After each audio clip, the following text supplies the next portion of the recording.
बिस्मिल्लाहिर्रहमानिर्रहीम। अस्सलाम वालेकुम। मैं हूं मोहम्मद समीर और मेरे साथ मौजूद हैं एडवोकेट अब्दुल गफ़ार साहब। उनसे जानने की कोशिश करेंगे कि मीर शकील उर रहमान के केस का आज फ़ैसला महफूज हो चुका है। अब मीर शकील उर रहमान के केसेस का और मीर शकील उर रहमान का मुस्तकबिल क्या होगा, और उसके साथ साथ बात करेंगे जो वज़रा की जानिब से, हुकूमत की जानिब से शहबाज शरीफ को मशवरे दिए जा रहे हैं कि अपनी कानूनी टीम से आप मशवरा करें, और शहबाज शरीफ की गिरफ़्तारी के हवाले से अब जो बातें हो रही हैं इस पर आज की वीडियो में डिस्कशन करेंगे। तो गफ़ार साहब, सबसे पहले तो आपके वक्त देने का बहुत बहुत शुक्रिया।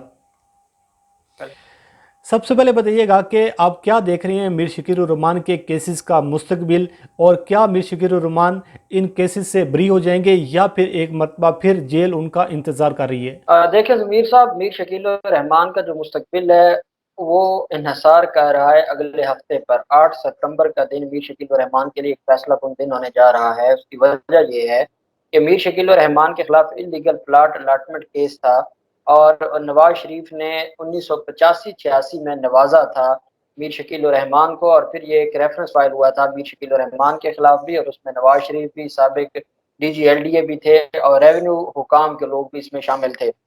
उसमें मीर शकील रहमान गिरफ्तार हो गए थे। गिरफ्तारी के फौरन बाद एतजाज अहसन साहब को बुलवाया गया था। एतजाज अहसन साहब ने उनका जो रिमांड है उसको चैलेंज किया था। फिर इन्होंने दरख्वास्त जमानत दायर की। साथ मीर शकील रहमान की जो वाइफ हैं उनकी तरफ से एक दरख्वास्त दी गई कि ये गैर कानूनी तौर पर गिरफ्तार किया गया। खैर वो सारी दरख्वास्त उसको खारिज हो गई। बाद में जिस्मानी रिमांड हुआ। रिमांड के बाद मुलजिम जेल में रहा और फिर उनकी जो पोस्ट अरेस्ट बेल है वो अदालत ने, लाहौर हाई कोर्ट ने मंजूर की थी। जैसे ही उनके खिलाफ ट्रायल शुरू हुआ तो उस ट्रायल में नवाज शरीफ तो इश्तिहारी हो गए। मीर शकील रहमान उस केस में पेश हो रहे थे और अमजद परवेज एडवोकेट साहब जो कि मुस्लिम लीग नून के वकील हैं, वो भी अदालत में उनके साथ आज पेश हुए और एक दरख्वास्त इन्होंने दी थी बरीयत की। जब भी ट्रायल चलता है तो आपके पास दो रास्ते हैं। अगर तो आप समझते हैं कि आपके खिलाफ लैक ऑफ एविडेंस का केस है और आपके खिलाफ उनके पास कोई सबूत नहीं है प्रोसिक्यूशन के, तो आप डायरेक्ट बरीयत की दरख्वास्त देते हैं और आप कहते हैं कि ये जो एग्नी ऑफ ट्रायल है इससे बचा जाए और मुझे रिलीफ दिया जाए, मुझे बरी कर दिया जाए, बजाय इसके कि मेरे खिलाफ एविडेंस है, मैं क्रॉस एग्जामिनेशन करूं, अदालत में बार बार पेश हूं, अदालत का टाइम ज़ाया हो। बेहतर है मुझे पहले ही मेरी बात सुनकर बरी कर दिया जाए।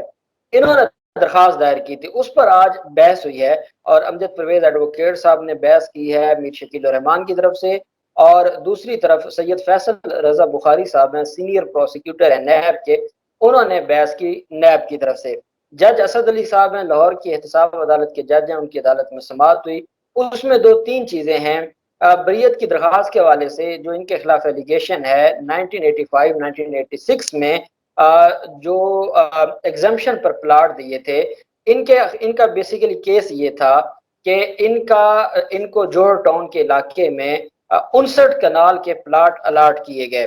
और जो नैब का केस है वो ये है कि बेसिकली नहर के साथ साथ इसने कोई जमीन का तबादला किया था LDA के साथ, और नहर जो लाहौर किनार रोड है उसके आसपास इसको जमीन मिलनी थी, और जोहर टाउन जहां पर इसको अब जमीन मिल चुकी है वहां सिर्फ इसके 11 कनाल बनती थी। लेकिन LDA ने क्या किया, नवाज शरीफ के कहने पर इसको 59 कनाल अराजी जो है वो सारी की सारी जोहर टाउन में दे दी। एक पूरा ब्लॉक ही मीर शकील रहमान के नाम करवा दिया। नैब का भी ये केस है। नैब ये कहता है कि इसके 11 कनाल यहाँ पर बनती थी, इसको 59 कनाल दी गई, और 59 कनाल पे भी जुल्म ये है कि टोटल इसकी अगर नहर के साथ भी इसको सारी जितनी इसकी जमीन बनती थी वो 54 कनाल बनती थी। 54 कनाल की समरी भेजी जाती है वजीर आला को, और जमीन पर जो हकायक हैं वो ये हैं कि 59 कनाल इसको नवाजा जाता है, और कानून ये है कि 15 कनाल से ज्यादा एक ब्लॉक में नहीं दिए जा सकते। तो ये गैर कानूनी काम था और इस गैर कानूनी काम में नवाज शरीफ भी मुलव्वस थे, साबिक DGLDA भी मुलव्वस थे और ये भी मुलव्वस थे। मीर शकील रहमान के वकील का यह कहना था कि ये बात हम मानते हैं कि उस ब्लॉक में जितनी कानूनी तौर पर हमें जमीन मिलनी चाहिए थी उससे ज्यादा मिली है, लेकिन अब मिल गई है। अब हम ये चाहते हैं कि जो जमीन हमें ज्यादा मिली है उसके हमसे तखमीना लगवा लें, उसके पैसे ले लें। वो 14 करोड़ बनता है, हम 14 करोड़ देने को तैयार हैं। जो इस बात का सबूत है कि ये अदालत में कन्फेशन कर रहे हैं, ये बात मान रहे हैं कि उस वक्त गैर कानूनी काम हुआ और वो नवाज शरीफ करवाने वाले, मीर शकील रहमान करने वाले। चोरी चोरी होती है, चाहे वो 1 रुपए की हो या 1 करोड़ रुपए की हो। अगर 14 करोड़ का भी नुकसान पहुंचा है रियासती खजाने को, असल केस ये है मिस यूज ऑफ अथॉरिटी का और करप्ट प्रैक्टिसेस का, कि इन्फ्लुएंस करके, प्रेशराइज करके या ब्लैकमेल करके, या पता नहीं कौन सा वजीर आला को उस वक्त फायदा दिया जियो जंग ग्रुप के मालिक ने, कि जिसकी बुनियाद पर उसको ये नवाजा गया। इसने फिर आगे वो प्लाट अपनी फैमिली के बच्चों के नाम लगवा दिया, वाइफ के और बच्चों के नाम। तो अब अदालत आपको में क्या लग रहा है गफ्फार साहब के, अब आपको क्या लग रहा है कि मीर शकीरुर रहमान दोबारा गिरफ्तार हो सकती हैं, उसकी मुश्किलात में इजाफा हो सकता है? कि जो आप बता रहे हैं कि उनके वकील की जानिब से इस बात का इतराफ़ किया गया है कि गैर कानूनी तौर पर उस वक्त अलॉटमेंट हुई है, हम वो चीज़ें वापस करने को तैयार हैं, उसका उसका इजाला करने को हम तैयार हैं।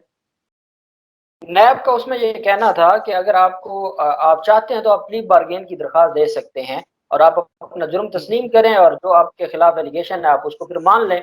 अब होना ठीक है। ये है कि अदालत ने आज फैसला महफूज कर लिया है बरीयत की दरख्वास्त पर। 8 सितंबर को ये फैसला सुनाया जाएगा। अगर तो, और जो मुझे नहीं लगता कि कभी भी अदालत ऐसे केस में बगैर एविडेंस रिकॉर्ड किए, बगैर सबूत मांगे, बगैर गवाहों की गवाही के ऐसे केस में बरीयत नहीं बनती। मुझे ये लग रहा है कि 8 सितंबर को इसकी बरीयत की दरख्वास्त खारिज हो जाएगी और उसके बाद इसके खिलाफ ट्रायल चल पड़ेगा और उस ट्रायल में अल्टीमेटली इसको सजा होगी और ये फिर लंबे अरसे के लिए जेल जाएगा। अच्छा गफ्फार साहब, एक और मामला है, आप लाहौर में आप तमाम तर चीज़ों को कवर भी कर रहे हैं। फवाद चौधरी की जानिब से और बैरिस्टर शहजाद अकबर की जानिब से ये कहा गया है, शहबाज शरीफ को ये मशवरा दिया गया है कि बजाय आप लॉन्ग मार्च करें, आप सियासी तौर पर एक्टिव हों, मुतहरिक हों, आपको अपने वकला से मशवरा करना चाहिए, अपने कानूनी जो आपके केसेस हैं उन पर मुशावरत करनी चाहिए, और ये भी हो सकता है कि आप जो है ऐसे फजूल के एक्सरसाइज कर रहे हों, आप आने वाले दिनों में गिरफ्तार भी हो सकती हैं। क्या मामला है, कौन से बड़े केसेस हैं जो शहबाज शरीफ के लिए खतरे की घंटी बजा सकती हैं?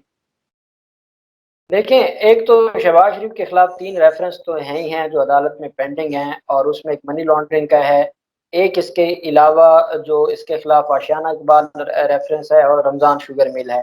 एक नैब की सॉरी एफआईए की केस है, एफआईए की एफआईआर है जिसमें ये अबूरी ज़मानत पर है और वो ज़मानत इसकी अल्टीमेटली खारिज हो जानी है। जब वो ज़मानत खारिज हो जाएगी तो मुलज़म तो गिरफ्तार हो जाएगा। एफआईए का अलग केस है जिसमें इसकी गिरफ्तारी बनती है और मुस्तकबिल में बहुत जल्द ये गिरफ्तार हो जाएगा।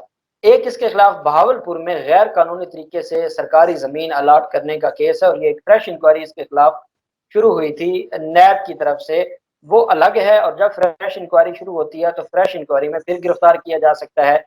एक इनके और एहसन इकबाल के भाई के खिलाफ जो यहाँ पर रावलपिंडी की मेट्रो बस स्कैंडल है, उसमें भी इनके खिलाफ केस शुरू हुआ और इनको नैब ने तलब किया। इन्होंने अपने 2 जो रहनुमा हैं, मरियम औरंगजेब और अता तारड़, उनके ज़रिए अपना जवाब जमा करवाया, खुद पेश नहीं हुए। क्योंकि खुद पेश नहीं हुए और शामिल तफ्तीश नहीं हुए, उसमें भी गिरफ्तार हो सकते हैं। तो ये बात तो ठीक है जो हुकूमती वुज़रा कह रहे हैं कि आपके खिलाफ, आपको तो सांस लेने का भी आपके पास टाइम नहीं है, आपके खिलाफ इतने ज्यादा केसेस हैं। ये तो कासिम खान साहब आपके साथ भला कर गए थे, आपके जज को ट्रांसफर कर गए थे, नहीं तो इसके तो हफ्ते में 6 दिन ही अदालत में गुजरते थे। एक एक केस में जिरा हो रही थी और एक एक केस में जो है वो एविडेंस हो रही थी। सुबह 9 से 2-2 3-3 बजे तक जिरा होती थी, 6-6 घंटे जो है वो समाप्त हुई है। तो वो तो बड़ी तेजी के साथ इसके केसेस जो है वो आगे जा रहे थे। तो मुझे ये लगता है कि ये इसके जो इसके खिलाफ रेफरेंसेस हैं या केसेस हैं, उसमें अल्टीमेटली अब मुस्तकबिल में इन्होंने गिरफ्तार होना है और इस वजह से हुकूमत वो अपनी सियासी एक उनको मशवरा ज़रूर दे रहे हैं कि आप अपने सियासी मामलात को देखें। देखिए ना, एक डरा हुआ बंदा है और एक बंदा जिसका अपना किरदार ये है और वो कहे कि मैं लॉन्ग मार्च लेकर आ रहा हूँ और मैं ये कर दूंगा वो कर दूंगा। अभी तो उसके खिलाफ जो बड़ा अहम केस है वो जो इसने 50 रुपए के स्टाम्प पर अपने भाई को भिजवाया था, जिस दिन लाहौर हाई कोर्ट में वो केस लग गया उस दिन इसको पता चल जाएगा कि 50 रुपए का जो स्टाम्प है उसकी भुगत क्या है और कैसे 50 रुपए के स्टाम्प पर भी कार्रवाइयां होती हैं। तो ये सारी चीजें देखते हुए मेरे ख्याल में उन्होंने ये बयान बिल्कुल, आप सही बात कर रहे हैं कि शहबाज शरीफ जो हैं वो इस वक्त मुश्किल में है, परेशानी में है, लेकिन उसके साथ साथ क्या मरियम नवाज के लिए भी मुश्किलात हैं? मरियम नवाज के जो केसेस हैं शरीफ खानदान के लिए, तो क्या देख रहे हैं, मरियम नवाज के लिए भी आने वाले दिनों में कोई मुश्किलात हो सकती हैं? मरियम नवाज को तो ये एवन फील्ड रेफरेंस ही ले जाएगा, उसकी अपील है, कल भी उसके ऊपर समाअत होनी है, लेकिन उनके वकील की तरफ से दरखास्त की है इस्लामाबाद हाई कोर्ट में कि मुझे हाजिरी से इस्तिस्ना दी जाए और हमें एडजर्नमेंट दी जाए। اس کو ملتوی کیا جائے کل کی ہیئرنگ کو، کیونکہ جو وکیل صاحب ہیں وہ موجود نہیں ہیں، حالانکہ آج، اور کہا گیا کہ وہ چھٹیوں پر ہیں، حالانکہ آج وہی وکیل صاحب میر شکیل الرحمان کے کیس میں بحث کر رہے تھے۔ تو کہنے کا مقصد یہ ہے کہ مریم نواز کو اس بات کا اندازہ ہے کہ ایون فیلڈ ریفرنس میں وہ اپیل ہے، اپیل میں 2 سے 3 ہیئرنگ ہونی ہے اور اس پر اپیل پر بحث مکمل ہو جائے گی۔ تو 2-3 ہیئرنگ اگر ہو جاتی ہیں اور اس کے بعد اپیل خارج ہو جاتی ہے تو الٹیمیٹلی سزا جو سسپینڈ ہوئی تھی وہ دوبارہ بحال ہو جائے گی اور دوبارہ جیل چلی جائیں گی۔ سپریم کورٹ سے تو اتنا آسان نہیں ہے نا سزا سسپینڈ کروانا، یہ تو اسلام آباد ہائی کورٹ سے اس وقت انہوں نے کروا لی، معاملہ چل گیا۔ تو اب مریم نواز کو ایون فیلڈ ریفرنس ہی کافی ہے، اور میں سمجھتا ہوں کہ یہ میکسیمم 1 سے 2 ماہ کے اندر اندر اس کا بھی فیصلہ ہو جائے گا، اور جیسے اپیل خارج ہو جائے گی تو یہ دوبارہ ڈیالہ جیل چلی جائیں گی۔